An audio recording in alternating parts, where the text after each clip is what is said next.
அஸ்ஸலாமு அலைக்கும். 2 minutes உண்ட மயக்கம். பரவாயில்ல. சரி, அல்ஹம்துலில்லாஹ். ஓவராலாக காலில் இருந்து ஒரு 4 hours கிட்ட கழிச்சாச்சு இல்லையா? முறையா நடுவில் கேப்ஸ் எல்லாம் விட்டு பிரேக் எல்லாம் விட்டுட்டு ஒவ்வொருத்தருக்குமே ஒவ்வொரு கிளையிலுமே நிகழ்ச்சிகள் நடக்குது. பல்லாவரம், புதுப்பேட், வேளச்சேரி இந்த 3 கிளையில் பிரதானமாக தொடர்ந்து நிகழ்ச்சி நடக்குது. தாங்கள் அல்ஹம்துலில்லாஹ் அப்போ அவங்களும் பண்ணுறாங்க. இப்போது உங்களுக்கு ஏதேனும் கருத்து இருக்கா? நடக்கக்கூடிய நிகழ்ச்சிகளில் ஒரு மாற்றம் கொண்டு வரணும், கிளை ரீதியாக செய்தால் நல்லாயிருக்கும், தொடர்ச்சியாக எங்களுக்கு இது மூலம் ஒரு நிகழ்ச்சி எடுத்தால் நல்லாயிருக்கும் அப்படின்னு ஏதாவது கருத்து இருக்கா? ஏதாவது ஃபீட்பேக் இருக்கா?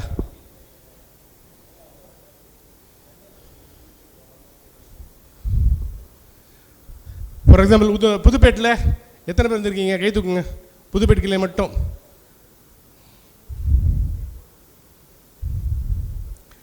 கயிறு. இப்போ நீங்கள் எல்லாருமே புதுப்பேட் மக்களில், புதுப்பேட்டில் இருக்க பிள்ளைங்க எல்லாருமே எத்தனை ப்ரோக்ராம் அட்டன் பண்ணியிருக்கீங்க உங்கள் கிளையில்? எல்லா ப்ரோக்ராம், நிறைய ப்ரோக்ராம் எல்லாரும் அட்டன் பண்ணியிருக்கீங்களா? கிளையில் அட்டன் பண்ணியிருக்கீங்களா? பதில் சொல்கிறதான் தெரியும். புதுப்பேட் கிளை சார்ந்த மக்கள் பிள்ளைங்க உங்கள் கிளையில் நீங்கள் அட்டன் பண்ணியிருக்கீங்களா? பண்ணியிருக்கீங்களே. இப்போ உங்களுக்கு ஃபீட்பேக் எதுவும் இல்லையா? நல்லா போய்ட்டுருக்குது. நாங்கள் எதுவும் மாற்ற வேண்டிய அவசியம் இல்லை. இல்லை உங்களுக்கு வேறு எந்த எதிர்பார்ப்பும் இல்லை. கரெக்டாக போய்ட்டுருக்கு. சரி, வேளச்சேரி கிளை, வேளச்சேரி கிளை உங்களுக்கு என்ன ஃபீட்பேக் இருக்குது சொல்லுங்கள். பாய் விளையாட விட மாட்டுறாங்க. பாய் விளையாட விட்டா நல்லாயிருக்கும் பாய். அதை தவிர்த்து வேறு ஏதாவது சொல்லுங்கள். என்னது? வேறு எதுவும் இல்லை. விளையாட விட மாட்டுறாங்க, அவ்வளோதான். நாங்கள் கிளாஸுக்கெலாம் வரல, விளையாட விட்டால் போதும். சரி சரி, அல்ஹம்துலில்லாஹ். இல்லை வேறு ஏதாவது மாற்றணுமா? கிளாஸில் ஒரே மாதிரி போயிட்டுருக்குது, வேறு மாதிரி கிளாஸ் வைங்க. இன்னும் யூஸ்ஃபுல்லாக ஏதாவது பண்ணலாமா? பல்லாவரம், பல்லாவரம் கிளை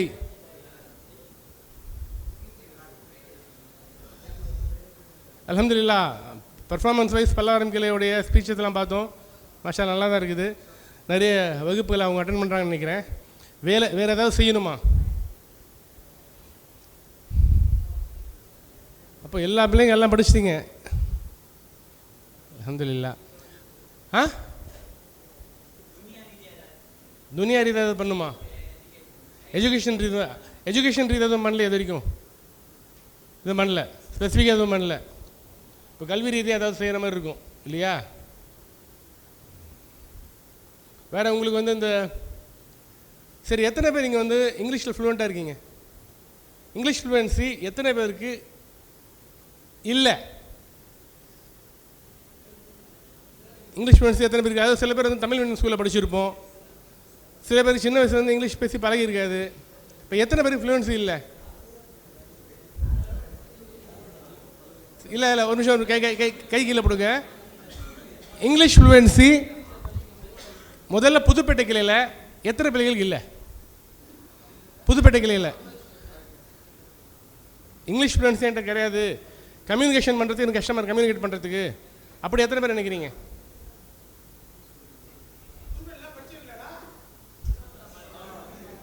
சரி, அல்ஹம்துலில்லாஹ், பாரக்கல்லாஹ். பல்லாவரம் எத்தனை பேருக்கு இங்கிலீஷில் பேச கஷ்டமாக இருக்குது? 1 2 3 4 5 6 7 8 9 10 12 பேர். கயிறு. வேளச்சேரி எத்தனை பேருக்கு இங்கிலீஷ் பேச கஷ்டமாக இருக்குது?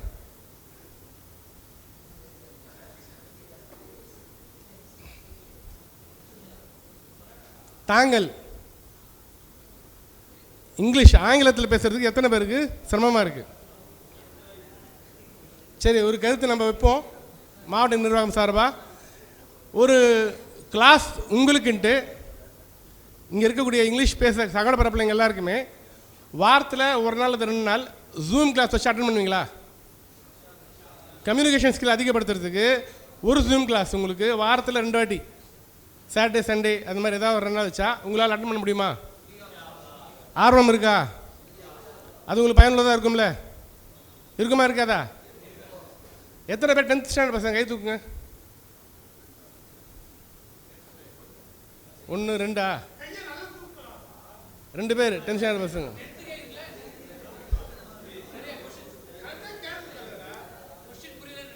பத்தாவது படிக்கிற பசங்க எத்தனை பேர்? 2 பேர் தானே. டிகிரி பண்ணுறவங்க எத்தனை பேர்? கிராஜுவேஷன்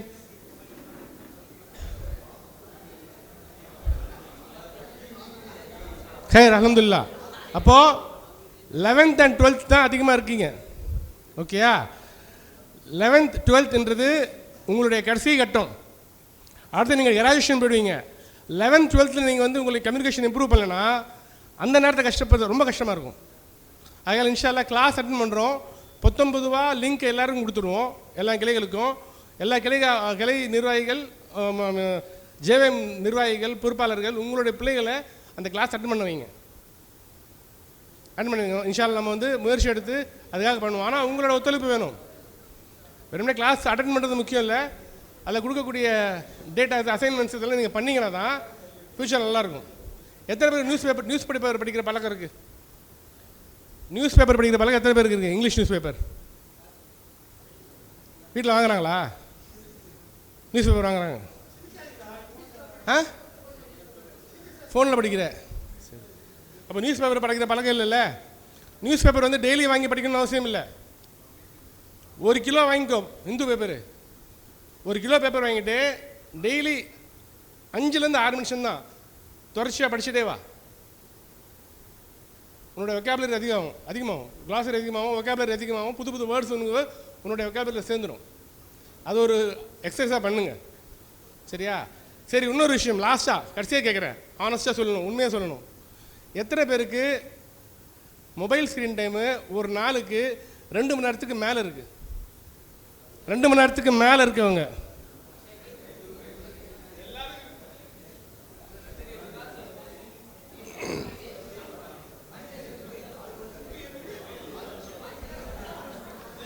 இல்லை ஒரு நிமிஷம், ஒரு நிமிஷம். சரி, அல்ஹம்துலில்லாஹ் கைப்படுங்க. ஆக்சுவலாக தவிர்க்க முடியாத ஒரு சில சந்தர்ப்பம் இருக்குது. இப்போது மொபைலை பொறுத்த வரைக்குமே ஆன் ஸ்க்ரீன் டைம் வந்து அதிகமாகிடுச்சு. அதுவும் குறிப்பாக வந்து இந்த ஸ்மார்ட் ஃபோன் வந்த பிறகு எல்லார்ட்டும் இன்ஸ்டாவில் இருப்பீங்க, எல்லார்ட்டும் ஃபேஸ்புக் இருக்கும் பை டிஃபால்ட். இல்லைன்னு சொல்லாத. வாட்ஸ்அப் ஸ்மார்ட் ஃபோன் வச்சுருக்க எல்லார்ட்டையும் இருக்கும். வாட்ஸ்அப்லேயே உங்களுக்கு இன்டர்நெட் கனெக்ஷன் இருக்கும், கனெக்டிவிட்டி இருக்கும். ஆகையால் ஆன் ஸ்க்ரீன் டைம் உங்களுக்குலாம் அதிகம் இல்லையா? அதை கொஞ்சம் கொஞ்சமாக குறைக்க பாருங்கள்.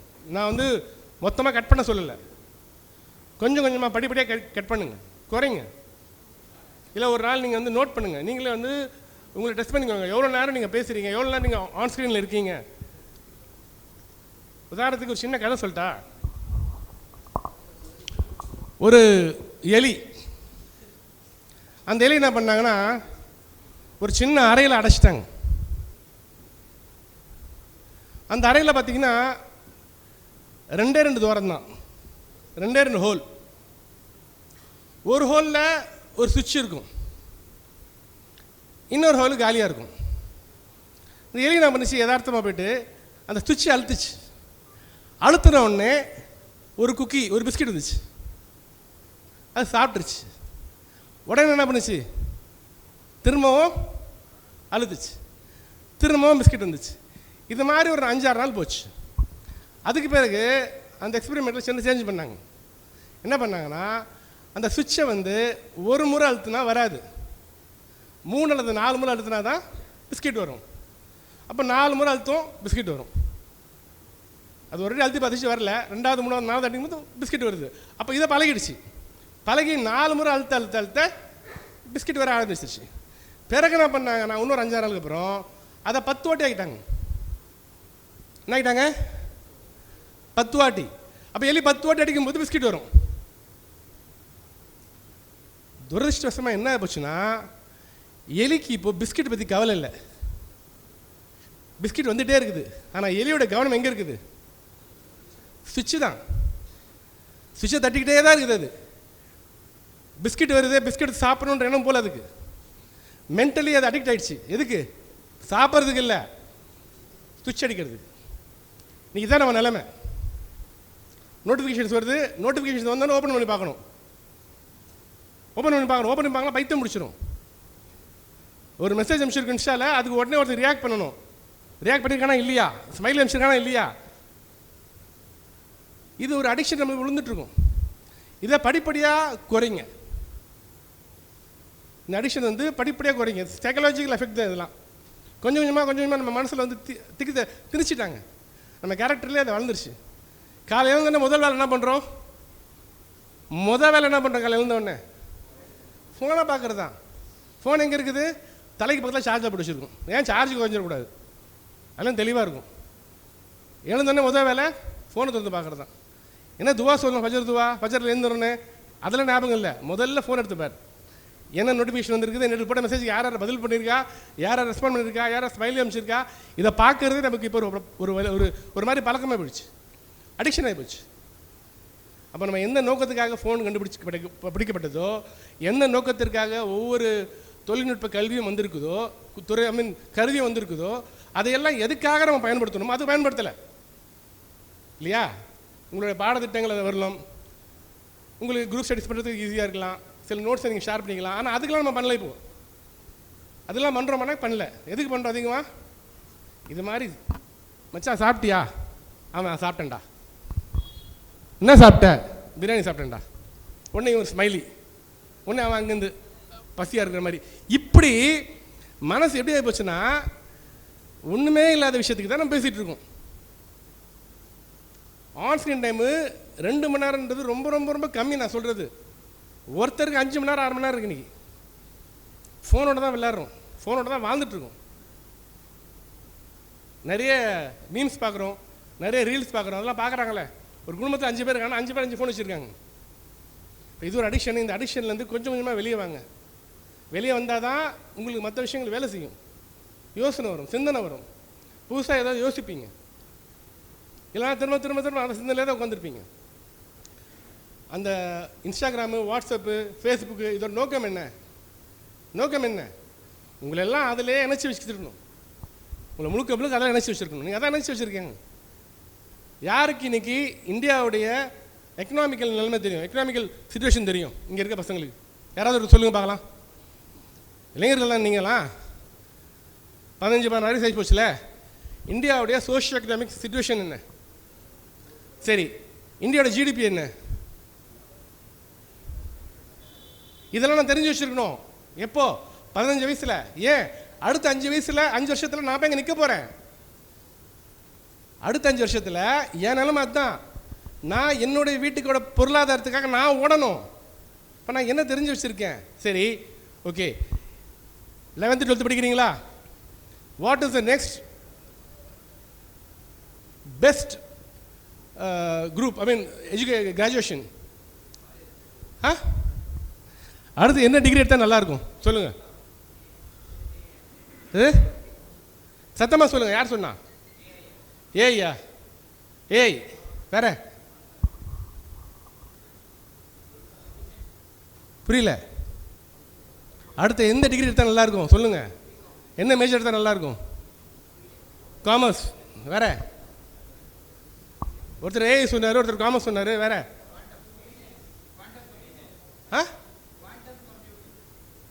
குவாண்டம் கம்ப்யூட்டிங், அது இப்போ தான் கேள்விப்படுறேன். Sorry, advance. வேற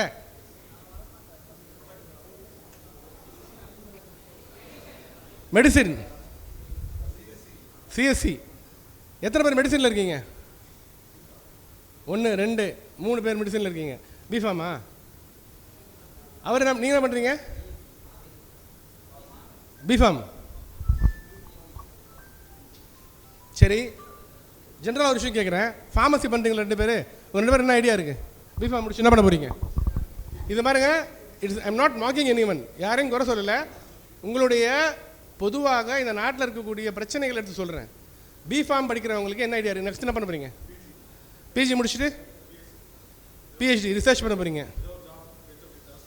சரி, நீங்கள் ரிசர்ச் சம்பந்தமாக பண்ண போகிறீங்க. ரிசர்ச் சம்பந்தமானா பிஃபார்ம் எடுக்கிறாங்க. ஷாமில், நீங்கள் என்ன பண்ணுறீங்க? புரியல. Super speciality. இப்போ நீங்கள் எம்பிபிஎஸ் பண்ணுறீங்களா? எம்பிபிஎஸ் எவ்வளோ வருஷம்? தேர்ட் இயர் போகிறீங்க. இப்போ தேர்ட் இயர் போயிட்டுருக்கீங்க. சரி, ஓகே. ஜென்ரலாக ஒரு வியூ பார்த்துக்கோங்க. இந்தியாவில் இன்றைக்கி எத்தனை டாக்டர்ஸ் வெளியே வராங்க தெரியுமா? என்ன ஐடியா சொல்லுங்கள். 86,000, 96,000. ஓகே, எத்தனை டாக்டர்ஸ்? 96,000 doctors, right? அப்போ எவ்வளோ சீட் இருக்குது? 96 சீட்டு. எத்தனை பிஃபார்ம் சீட்ஸ் இருக்குது தெரியுமா? பிஃபார்ம் சீட்ஸு இன்னும் தெரியுமா? சரி, 96,000 டாக்டர்ஸில் எத்தனை பேர் கவர்மெண்ட் சீட் போகும் தெரியுமா? 48,000 தான். வெறும் 48,000 தான். மிச்சம் இருக்க 44 or 45,000 வந்து private seats. Government seat apply பண்ணுறதுக்கு, கவர்மெண்ட் சீட் கிடைக்கிறதுக்கு என்ன பண்ணணும்? நீட் எழுதணும். இந்த வாட்டி நீட் எத்தனை பேர் கிளியர் பண்ணியிருக்காங்க தெரியுமா? எத்தனை பேர் நீட் கிளியர் பண்ணியிருக்காங்க? என்ன ஐடியா? 9,10,000. 9,10,000 பேர் நீட் கிளியர் பண்ணியிருக்காங்க. இந்த 9,10,000 பேரில் ஃபஸ்ட்டு 48,000 இருக்குல்ல, அவங்களுக்கு கவர்மெண்ட் சீட் கிடச்சிடும். ஆனால் அடுத்து ப்ரைவேட் சீட் இருக்குது பார்த்தீங்களா, இது கவர்மெண்ட் சீட் கிடையாது, மார்க் வைஸ் கிடையாது. That is completely upon payment seats. அப்போது 9,00,000 பேரில் 50,000 பேர் கழிச்சிருங்க. 8,00,000 பேர் என்ன பண்ண போகிறாங்க? மிச்சம் இருக்கக்கூடிய 40,000 சீட்டுக்கு சண்டை போட போகிறாங்க. இதெல்லாம் வந்து பேசிக் சீட்டு. இது உங்களுக்கு தெரிய வேண்டிய டேட்டா, பேசிய தெரிய வேண்டிய டேட்டா. இன்னிலேருந்து 5 years கழிச்சு, down the line from year, இங்கேருந்து 5 வருஷம் கழிச்சு பார்த்தீங்கன்னா ஒட்டு மொத்தமாக ஒரு வருஷத்துக்கு 1,37,000 டாக்டர் வெளியே வருவாங்க. எவ்வளோ? 1,37,000 டாக்டர் வெளியே வருவாங்க. இன்றைக்கி இருக்கக்கூடிய ஃபீல்ட்லேயே மிக மிக அதிகமாக காம்படிட்டிவான ஃபீல்டு என்னதுன்னா மெடிசன் தான். மெடிசன் தான். எம்பிபிஎஸ் முடிச்சு பத்தாது, நீ திருப்பி நீட் ப்ராக்டிஸ் பண்ணணும், நீட்டு படிக்கணும், நீட்டு எழுதணும், நீட்டில் கிளியர் ஆகி பிஜி பண்ணணும், அதை முடிச்சுட்டு சூப்பர் ஸ்பெஷாலிட்டி, இது மாதிரி நிறைய போயிட்டுருக்கோம். அது மாதிரி எல்லாத்துலேயுமே வந்து உங்களுக்கு முடிச்சிருக்கோம். இது மாதிரி போயிட்டுருக்கோம். சரிங்களா? அதை எதுக்கு சொல்கிறேன்னா, நமக்கு பேசிக்கலாக சில விஷயங்களை தெரியுதா? இதெல்லாம் எதில் இருக்குன்னா, நீங்கள் போய்ட்டு ஆர்டிஎஸில் போட்டு பார்த்தாலே தெரிஞ்சிடும். ஆர்டிஎன் நீங்கள் அப்ளை பண்ண வேண்டியதில்லை. ஏற்கனவே கவர்மெண்ட் ஆர்டிஐ என்னென்ன போட்டிருக்காங்களோ பார்த்தீங்கன்னா அதில் எல்லாமே தெரிஞ்சிடும். அதாவது இன்ஜினியரிங் சம்மந்தமாக, மெடிசன் சம்மந்தமாக, ஃபார்மசி சம்மந்தமாக, ஜிடிபி சம்மந்தமாக எல்லாமே தெரிஞ்சிடும். பட் நமக்கு அது டைம் இல்லை. ஏன்? நம்ம வேறு ஏதோ ஒரு விஷயத்தில் இன்வால்வ் ஆகிருக்கும். நம்மளை பொறுத்த வரைக்கும் நம்மளை எதெல்லாம் இன்வால்வ் பண்ணி வச்சுருக்கான்? வாட்ஸ்அப்பு, ஃபேஸ்புக்கு, இன்ஸ்டாகிராமு, ட்விட்டரு, இதெல்லாம் இருக்கும். இன்றைக்கி எல்லாம் பாதுகாக்கணும். அப்போ இந்த நோக்கம் என்னென்னா, இன்றைக்கி காலையில் உங்கள்கிட்ட சொல்லிட்டாங்க, நீங்களாம் யார்? நீங்களாம் யார்? வருங்கால சமுதாயம், வருங்கால சந்ததியினர். எங்களுக்கு பிறகு வரக்கூடிய எங்களுடைய லீகல் ஹேர்ஸ் நீங்கள் தான். வாரிசுகள் சொல்கிறது உங்களை தான் சொல்ல முடியும். என் பையனையோ அவர் பையனையோலாம் இல்லை, நீங்கள் தான் வாரிசுகள். எங்களுக்கு பிறகு இந்த இடத்துல இந்த பள்ளிவாசல் இருக்குது, இந்த பள்ளிவாசலில் இந்த மதராசாக்கள் இதெல்லாம் கட்டி அமைக்க வேண்டிய, கட்டி ஆள வேண்டிய விஷயங்கள் பண்ண வேண்டியது நீங்கள் தான். அதுக்காக தான் உங்களை தயார்படுத்துறதுக்காக தான் இந்த ஒரு நிகழ்ச்சியை வச்சோம். இது ஜஸ்ட் ஒரு ஸ்பார்க், இக்னைட். இதில் நீங்கள் கேட்குற விஷயங்கள், நீங்கள் பேசுகிற விஷயங்கள், இதெல்லாம் கவனம் செலுத்தி இதில் உங்கள் சிந்தனையை போடுங்க. நான் அடுத்த 5 வருஷம் +2 முடிக்கிறேன். +2 முடிச்சுட்டு 5 வருஷம், 3 வருஷம் யூஜி, 2 வருஷம் பிஜி, இல்லை 4 வருஷம் யூஜி, 2 வருஷம் பிஜி, 6 வருஷம். இந்த 6 வருஷம் தான் என் லைஃப்பில் இருக்கக்கூடிய மிக கிரிட்டிக்கலான டைம். இங்கே நான் கிளிக் ஆகிட்டேன்னா அல்ஹம்துலில்லாஹ், இன்ஷா அல்லாஹ், அல்லாஹ் நாடுனா நீங்கள் முயற்சியோட இக்லாஸோட பண்ணிங்கன்னா அல்லாஹ் அவங்க வழிகாட்டுவான், அல்லாஹ்வோட உதவி கொண்டு. இந்த நேரத்தை வீணாக்கிடாதுங்க, இந்த நேரத்தை வீணாக்கிடாதுங்க. இன்ஷா அல்லாஹ், அல்லாஹ் சுப்ஹானஹு வ தஆலா போதுமானவன். இங்கே வந்திருக்க எல்லாருக்குமே அல்ஹம்துலில்லாஹ், ஜஸாக்குமுல்லாஹ் ஹைர். Half day is over. அடுத்த half day it is going to be fun. விளையாட போகிறோம். மழை வரலாம், வெளியே பார்த்தேன் ஒரு மாதிரி அந்த பக்கம் மூடிட்டு இருக்குது, வரலாம். But still don't bother. Turf வந்து பிரச்சனை இல்லை, அந்த டர்ஃப் அந்த டர்ஃப் மாதிரிலாம் இல்லை, நீங்கள் என்ஜாய் பண்ணி விளையாடலாம். சரியா? இன்ஷா அல்லாஹ். தயவுசெய்து நாளைக்கு ஸ்கூலுக்கோ காலேஜுக்கோ மட்டம் போட்டுறாதீங்க. அடுத்த வாட்டி பேரண்ட்ஸ் நிறைய யோசிப்பாங்க அனுப்புறதுக்கு. இது நான் வந்து என்னுடைய நாள் நான் என்ஜாய் பண்ண வந்திருக்கேன்னா, நாளைக்கு என்னுடைய நாள் தான், ஒவ்வொரு நாள் என்னுடைய நாள். அப்போ அந்த நாளே நம்ம யூஸ் பண்ணணும், அந்த நாளை வீணாகிடக்கூடாது. ஆகையால் நீங்கள் இன்றைக்கி எப்படி போனாலுமே, நைட்டு 11 மணி போனாலுமே அந்த கன்விக்ஷன் வச்சுக்கோங்க, நாளைக்கு என்னோடய டியூட்டி என்ன, என் வேலை என்ன, அதை நான் பண்ணுவேன். அடுத்த 5 வருஷம் நான் வந்து போராட வேண்டியது இருக்குது, அதை போராடிட்டு தான் இருப்பேன். அந்த மனநிலையில் இருங்க. இன்ஷா அல்லாஹ். அல்லாஹ் சுப்ஹானஹு வ தஆலா உங்களுடைய, எங்களுடைய உங்கள் கிளை நிர்வாகிகளுடைய பொறுப்பாளர்களுடைய முயற்சியை அல்ஹம்துலில்லாஹ் ஏற்றுக்கொள்வானாக. உங்கள் எல்லோருமே நல்ல ஒரு பொறுப்பில் நல்ல ஒரு சமுதாயமாக உருவாக்குவதற்கான தௌஃபீக்கை தருவான் என்று பிரார்த்தித்தவனாக துரை முடிக்கிறேன். வாஹிர் அல்ஹம்துலில்லாஹி ரப்பில் ஆலமீன்.